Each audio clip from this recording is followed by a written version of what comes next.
BJP JDS ಪಾದಯಾತ್ರೆಗೆ CM Siddaramaiah ಗರಂ ಆಗಿದ್ದಾರೆ. ಬಿಜೆಪಿಯವರು black mail ತಂತ್ರ ಮಾಡ್ತಿದ್ದಾರೆಂದು ವಾಗ್ದಾಳಿ ನಡೆಸಿದರು. ಇನ್ನು ಹಗರಣಗಳ ಸುಳಿಯಲ್ಲಿ ಸರ್ಕಾರ ಸಿಲುಕ್ತಾ ಇದ್ದಂತೆಯೇ ರಾಜ್ಯ ಸಚಿವ ಸಂಪುಟ ಸರ್ಜರಿ ವದಂತಿ ಸಚಿವರಲ್ಲಿ ನಡುಕವನ್ನ ಹುಟ್ಟಿಸಿದೆ. ಇದೆಲ್ಲವನ್ನ ನೋಡೋಣ ಮೂಡ ಯುದ್ಧ ನ್ಯೂಸ್ ಟಾಪ್ 9 ನಲ್ಲಿ.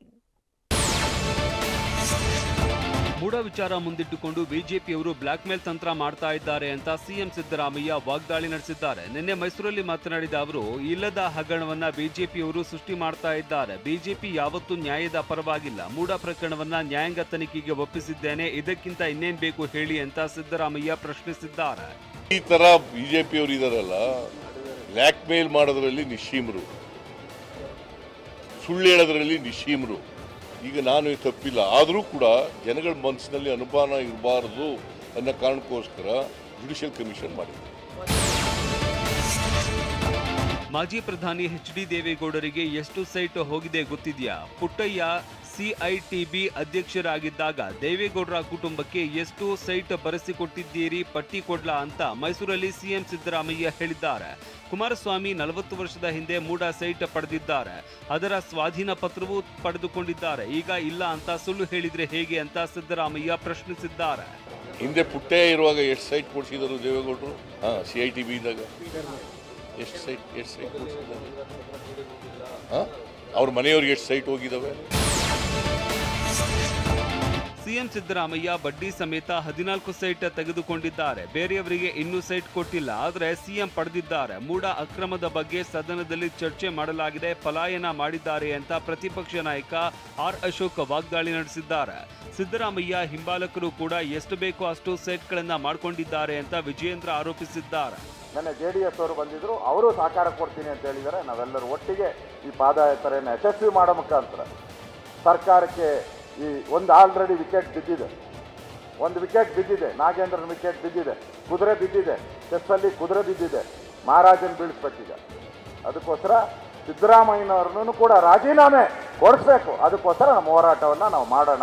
ಸಾವಿರಾರು ಕೋಟಿ ಬೆಲೆ ಬಾಳ್ತಕ್ಕಂಥ ನಿವೇಶನಗಳು ಯಾರು ಬಡವರ ಪಾಲಿಗೆ ಆಗಬೇಕಾಗಿತ್ತೋ ಆ ನಿವೇಶನಗಳನ್ನು ಅವರಿಗೆ ಬೇಕಾಗಿರ್ತಕ್ಕಂಥ ಪುಡಾರಿಗಳಿಗೆಲ್ಲರೂ ಕೂಡ ಹಂಚಿಕೊಂಡಿದ್ದಾರೆ. ಮೂಡ ಹಗರಣ ಸಂಬಂಧ ಸಿಎಂ ಸಿದ್ದರಾಮಯ್ಯ ರಾಜೀನಾಮೆಗೆ ಒತ್ತಾಯಿಸಿ ಬಿಜೆಪಿ ಜೆಡಿಎಸ್ನ ಪಾದಯಾತ್ರೆ ಪ್ಲಾನ್ಗೆ ಕಾಂಗ್ರೆಸ್ ನಾಯಕರು ತಿರುಗೇಟು ನೀಡಿದ್ದಾರೆ. ಪಾದಯಾತ್ರೆ ಮಾಡಲಿ, ನಾವು ಪ್ರತಿಭಟನೆ ಮಾಡ್ತೀವಿ ಅಂತ ಗುಡುಗಿದ್ದಾರೆ. ಮಾಡಲಿ ಪಾಪ, ನಾವು ಮಾಡ್ತೀವಿ. ನಾವು politically we will also oppose. ಇವರು ಮಾಡ್ತಕ್ಕಂಥ ಪಟ್ಟಭದ್ರರು ಮಾಡ್ತಕ್ಕಂಥ ಪಿತೂರಿಯ ವಿರುದ್ಧ ಒಂದು ಪ್ರತಿಭಟನಾ ಮೆರವಣಿಗೆಯನ್ನು ನಾನು ತುಮಕೂರಲ್ಲಿ ವಾರದಲ್ಲೇ ಮಾಡ್ತೇನೆ. ನೀವು ಸೈಟ್ ಕೊಟ್ಟು ಹಗರಣ ಆಗೈತೆ ಅಂತ ಹೇಳಿ ನೀವೇ ಪಾದಯಾತ್ರೆ ಮಾಡೋದು ಇದ್ಯಾ ಧರ್ಮ ಇದು? ಮೈಸೂರಲ್ಲಿ ಮೂಡ ಗೊಂದಲ, ಬಳ್ಳಾರಿಯಲ್ಲಿ ವಾಲ್ಮೀಕಿ ಗದ್ದಲ, ಬೆಂಗಳೂರಲ್ಲಿ ಮಾತಿನ ಕೋಲಾಹಲ, ಹೀಗೆ 10 ಹಲವು ಗೊಂದಲಗಳು ರಾಜ್ಯ ಕಾಂಗ್ರೆಸ್ ಸರ್ಕಾರದ ಮೇಲೆ ಬಿದ್ದಿವೆ. ಹೀಗಾಗಿ ಕಾಂಗ್ರೆಸ್ ಹೈಕಮಾಂಡ್ ಸಿಎಂ ಡಿಸಿಎಂಗೆ ಬುಲಾವ್ ಕೊಟ್ಟಿದೆ. ಇವತ್ತು ಸೋನಿಯಾ ಗಾಂಧಿ ನೇತೃತ್ವದಲ್ಲೇ ಸಭೆ ನಡೆಯುವ ಸಾಧ್ಯತೆ ಇದ್ದು ಸಿಎಂ ಡಿಸಿಎಂ ದೆಹಲಿ ಪ್ರಯಾಣ ಬೆಳೆಸಲಿದ್ದಾರೆ. ಇವತ್ತು ದೆಹಲಿಯಲ್ಲಿ ಕಾಂಗ್ರೆಸ್ ಆಡಳಿತ ಇರುವ ರಾಜ್ಯಗಳ ಮುಖ್ಯಮಂತ್ರಿಗಳ ಸಭೆ ನಡೆಯಲಿದೆ. ಈ ಸಭೆಯಲ್ಲಿ ಸಿದ್ದರಾಮಯ್ಯ, ಡಿಕೆ ಶಿವಕುಮಾರ್ ಭಾಗಿಯಾಗಿ ರಾಜ್ಯದ ವಿದ್ಯಮಾನಗಳನ್ನು ವಿವರಿಸಲಿದ್ದಾರೆ. ವಾಲ್ಮೀಕಿ ನಿಗಮ ಹಗರಣ, ಮೂಡ ಅಕ್ರಮದ ಬಗ್ಗೆ ಹೈಕಮಾಂಡ್ಗೆ ಮಾಹಿತಿ ನೀಡಲಿದ್ದಾರೆ. ಇದಲ್ಲದೆ ಸಿಎಂ ಸಿದ್ದರಾಮಯ್ಯ ಪ್ರತ್ಯೇಕವಾಗಿ ರಾಹುಲ್ ಗಾಂಧಿಯನ್ನ ಭೇಟಿಯಾಗಿ ಮೂಡ ಕೇಸ್ನಲ್ಲಿ ನನ್ನ ಪಾತ್ರ ಇಲ್ಲ ಅಂತ ಸ್ಪಷ್ಟವಾಗಿ ಹೇಳುವ ಸಾಧ್ಯತೆ ಇದೆ. ಸರ್ಕಾರದ ಬಗ್ಗೆ, ಪಕ್ಷದ ಬಗ್ಗೆ ಚರ್ಚೆ ಮಾಡಲಿಕ್ಕೆ ಕರೆದಿದ್ದಾರೆ. ನಾವು going myself and DK Shivakumar both of us. ರಾಜ್ಯ ಕಾಂಗ್ರೆಸ್ ಪಾಳೆಯದಲ್ಲಿ ಸಂಪುಟ ಪುನಾರಚನೆ ಗುಸುಗುಸು ಸಂಚಲನ ಮೂಡಿಸಿದೆ. ಸಿಎಂ ಸಿದ್ದರಾಮಯ್ಯ ಮತ್ತು ಡಿಸಿಎಂ ಡಿಕೆಶಿ ದೆಹಲಿ ಭೇಟಿ ವಿಚಾರ ಸಾಕಷ್ಟು ಕುತೂಹಲಕ್ಕೆ ಕಾರಣವಾಗಿದೆ. ಈ ಬಗ್ಗೆ ಪ್ರತಿಕ್ರಿಯಿಸಿರುವ ಜಿ ಪರಮೇಶ್ವರ್, ಪಕ್ಷದ ವರಿಷ್ಠರು ಕರೆದಾಗ ಹೋಗೋದು ಹೊಸದಲ್ಲ. ಆಗಾಗ ವರಿಷ್ಠರು ಸಿಎಂ ಡಿಸಿಎಂರನ್ನ ಕರೀತಾ ಇರ್ತಾರೆ. ನಮಗೆ ಪಕ್ಷಕ್ಕೆ, ಸರ್ಕಾರಕ್ಕೆ ಸೂಚನೆ ಕೊಡ್ತಾರೆ. ಆ ಪ್ರಕಾರ ಸಿಎಂ ಡಿಸಿಎಂ ದೆಹಲಿಗೆ ಹೋಗಿ ಬರ್ತಾರೆ. ಬೇರೆ ಅರ್ಥ ಕಲ್ಪಿಸುವ ಅಗತ್ಯ ಇಲ್ಲ ಅಂತ ಹೇಳಿದ್ದಾರೆ. ದೆಹಲಿಯಲ್ಲಿ ಕೆಲ ಸಚಿವರ ಖಾತೆಯ ಅದಲು ಬದಲು ಬಗ್ಗೆ ಚರ್ಚೆಯಾಗುವ ಸಾಧ್ಯತೆ ಇದೆ. ಹೀಗಾಗಿ ಹೈಕಮಾಂಡ್ ಭೇಟಿಗಾಗಿ ಕೆಲ ಸಚಿವರು ದೆಹಲಿ ಪ್ರವಾಸ ಕೈಗೊಂಡಿದ್ದಾರೆ. ಕೆಲ ಹಿರಿಯ ಸಚಿವರು ಖಾತೆ ಬದಲಾವಣೆಗೆ ಸಲಹೆ ನೀಡಿದ್ದು, ನಾಗೇಂದ್ರ ರಾಜೀನಾಮೆಯಿಂದ ತೆರವಾಗಿರುವ ಖಾತೆಯನ್ನ ಒಬ್ಬೊಬ್ಬರಿಗೆ ಹಂಚಿಕೆಯಾಗಲಿದೆ. ಹೀಗೆ 6 ರಿಂದ 7 ಸಚಿವರ ಖಾತೆ ಅದಲು ಬದಲು ಹೈಕಮಾಂಡ್ ಮಟ್ಟದಲ್ಲಿ ಪ್ಲಾನ್ ಮಾಡಲಾಗ್ತಾ ಇದೆ. ಆಲ್ರೆಡಿ ನಾನು ಇರ್ತೀನಿ ಅಂತ ವಿಶ್ವಾಸ.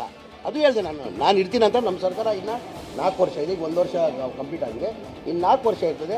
4 ವರ್ಷ ಇರೋವರೆಗೂ ನಾನೇ ಇರ್ತೀನಿ ಅಂತ ವಿಶ್ವಾಸ ಇದೆ.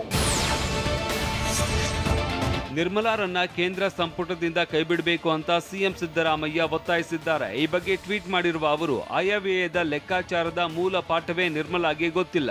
ನಿರ್ಮಲಾ ಹಣಕಾಸು ಸಚಿವರಾಗಿರೋದು ಅತ್ಯಂತ ಅಪಾಯಕಾರಿ. ನಿನ್ನೆ ಸುದ್ದಿಗೋಷ್ಠಿ ನಡೆಸಿ ನರೇಂದ್ರ ಮೋದಿ ನೇತೃತ್ವದ ಸರ್ಕಾರದಿಂದ ಕರ್ನಾಟಕಕ್ಕೆ ಅನ್ಯಾಯವಾಗ್ತಾ ಇರುವ ಅನ್ಯಾಯ ಮರೆಮಾಚುವ ಹತಾಶ ಪ್ರಯತ್ನ ಮಾಡಿದ್ದಾರೆ. ಕೊನೆಗೂ ರಾಜ್ಯಕ್ಕೆ ಭೇಟಿ ನೀಡಿದ್ದು ಚೊಂಬು ಮಾತ್ರ ಅನ್ನೋದನ್ನ ಸಾಬೀತಾಗುತ್ತೆ ಅಂತ ಕಿಡಿಕಾರಿದ್ದಾರೆ. ಆಯವ್ಯಯದ ಲೆಕ್ಕಾಚಾರದ ಮೂಲ ಪಾಠವೇ ಗೊತ್ತಿಲ್ಲದ ಕೇಂದ್ರ ಹಣಕಾಸು ಸಚಿವೆ ನಿರ್ಮಲಾ ಸೀತಾರಾಮನ್ ಅವರನ್ನ ತಕ್ಷಣ ಸಂಪುಟದಿಂದ ಕೈಬಿಡಬೇಕು ಎಂದು ಪ್ರಧಾನಿ ನರೇಂದ್ರ ಮೋದಿ ಅವರನ್ನ ಒತ್ತಾಯಿಸುತ್ತೇನೆ. ಇಂಥವರ ಕೈಯಲ್ಲಿ ಹಣಕಾಸು ಖಾತೆ ನೀಡಿರುವುದು ಅತ್ಯಂತ ಅಪಾಯಕಾರಿ ನಿರ್ಧಾರ.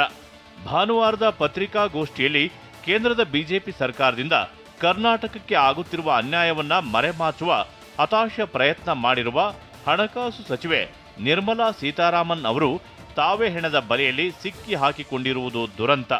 ಸಚಿವರ ಗೊಂದಲಮಯ ಹೇಳಿಕೆಗಳ ಸಿಕ್ಕುಗಳನ್ನೆಲ್ಲ ಬಿಡಿಸುತ್ತಾ ಹೋದರೆ ಕೊನೆಗೂ ಕೇಂದ್ರ ಸರ್ಕಾರ ಕರ್ನಾಟಕಕ್ಕೆ ನೀಡಿರುವುದು ಚೊಂಬು ಮಾತ್ರ ಎನ್ನುವುದು ಸಾಬೀತಾಗುತ್ತದೆ.